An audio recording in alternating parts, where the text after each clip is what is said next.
இந்த ஊர்ல இருக்கிற இந்த ராஜா இந்த வெள்ளக்கார ஆபீசர் கிட்ட 2 வருஷமா மழையே இல்ல, அதனால வரியனா கம்மி பண்ண முடியுமான்னு கேக்குறாரு.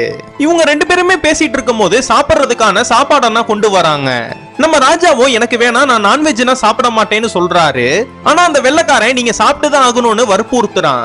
நம்ம ராஜாவும் பயங்கரமா கோவமாகி எனக்கு பிடிச்சாதான் நான் சாப்பிடுவேன், எனக்கு பிடிக்காததை சாப்பிட சொன்னா நான் எப்படி சாப்பிடுறதுன்னு சொல்றாரு. அந்த வெள்ளக்காரனும் இதெல்லாம் கேட்டுட்டு அப்ப நீங்க சாப்பிட மாட்டீங்கன்னு, நீங்க கேட்ட அந்த மக்கள் வரி பணத்தை என்னால குறைக்க முடியாது, இன்னமே உங்க ஊர் மக்கள் எல்லாருமே எனக்கு 2 மடங்கா வரி பணம் தரணும்னு சொல்லிடுறான்.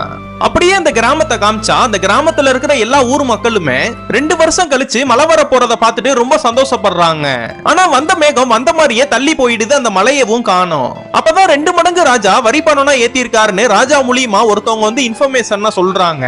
இவ்வளவு பணம் எங்களால கட்ட முடியாதுன்னு ஊர் மக்கள் எல்லாருமே சேர்ந்து ராஜாவை பாக்குறதுக்காக கிளம்புறாங்க. அங்க போய் பார்த்தா ராஜா ஆபீசர் கூட உட்கார்ந்து சாப்பிட்டுட்டு இருக்காரு.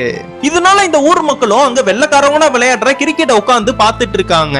இப்படி இருக்கிறப்ப விளையாடுறப்ப அந்த பால் தெரியாம நம்ம ஹீரோ கிட்ட வந்துருது. அவன் அந்த பாலை கையாலேயே எடுத்துறான். அந்த பாலை எடுத்தது ஒரு பெரிய குத்தோன்னு அந்த வெள்ளக்காரனும் நம்ம ஹீரோவை அடிக்க வரான். இதனால நம்ம ராஜாவும் அங்க இருக்கிற வெள்ளக்கார ஆபீசர்னா பாத்துறாங்க.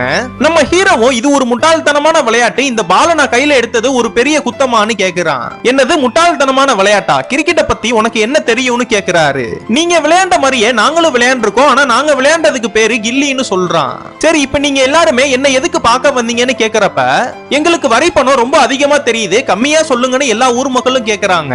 நீங்க வரி பணமே கட்ட வேணாம், ஆனா ஒரு கண்டிஷன், எந்த விளையாட்டை இவன் முட்டாள்தனமான விளையாட்டுன்னு சொன்னானோ அந்த விளையாட்டை எங்க கூட விளையாண்டு ஜெயிக்கணும். அப்படி நீங்க ஜெயிச்சிட்டீங்கன்னா நீங்க சுத்தமா வரி கட்டவே தேவையில்லை.